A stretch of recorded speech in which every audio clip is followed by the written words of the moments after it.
Hey everyone, I'm Joe from Marmoset, back with another episode of Getting to Know Toolbag 3. In this video, we'll explore the shiny, bendy world of refraction. The Refraction shader was added with the free 3.02 update. Before I get started, I want to talk a little bit about theory. When light enters a transparent, refractive object, it bends as it travels through the surface. This causes objects behind the surface to appear distorted. So let's see how that works. First off, enable refraction from the transparency model. The default refractive value is set relatively high, which gives a very exaggerated effect. Generally, you'll want to turn this value down a bit. Due to technical limitations with the refraction shader, the index of refraction value may not match other renderers, so you may need to eyeball this value to get the results that you're looking for. If your material has transparent and opaque areas, you can load a mask. You can use gradients to define soft transitions, like dust or grime on a windshield, or solid colors to define harsh material transitions. If I set the albedo to blue, you'll notice that the color applies to the entire material.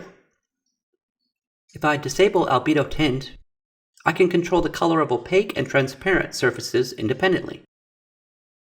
Now the albedo value drives the color of opaque surfaces, while the tint value in the refraction shader drives the color of transparent surfaces.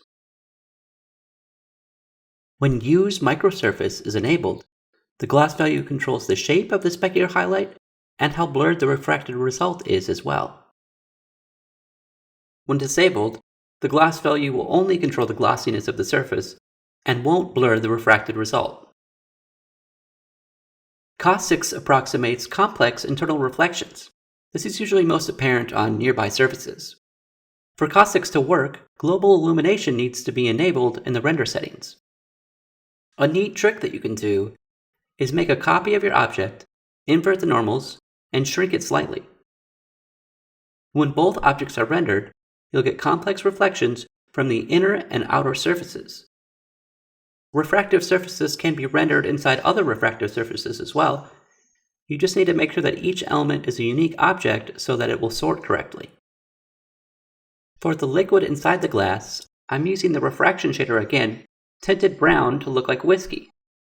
I'm using the same trick here with a duplicated and inverted copy of the mesh to create some really interesting reflections.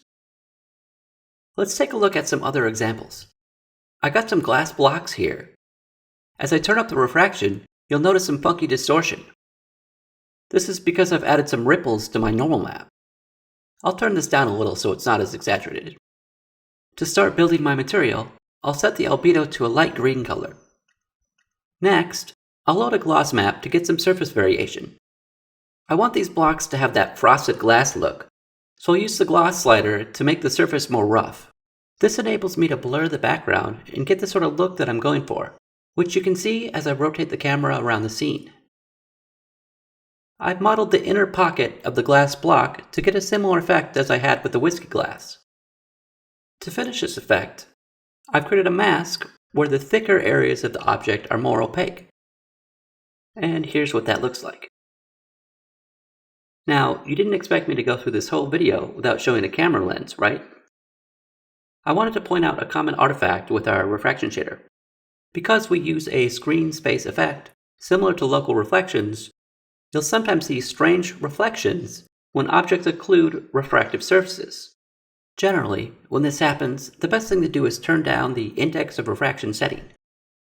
Newton's rings, which can be found in the secondary reflection model, can help to add an additional layer of complexity to glass materials.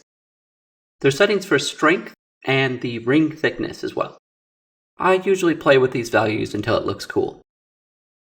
It's important to separate each element into a unique object so that refractive surfaces can be seen through other refractive surfaces. This applies to any situation where you'd have multiple refractive surfaces stacked on top of each other, like the lens elements here, or the windows of a car.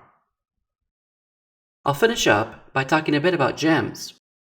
I've got a diamond here, and turning up the index of refraction setting doesn't quite cut it.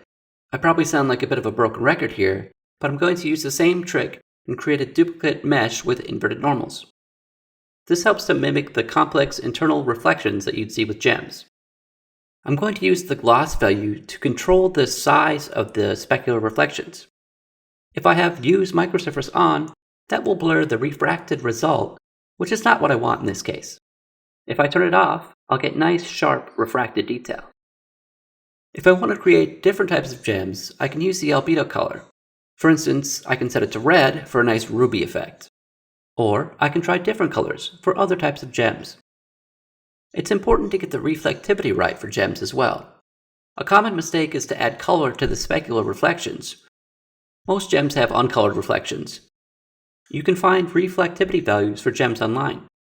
For instance, diamond has an index of refraction of about 2.4, while it's about 1.8 for rubies. That wraps up the refraction tutorial. Thanks for watching, and be sure to check out our website for more tutorials, articles, and information about our products.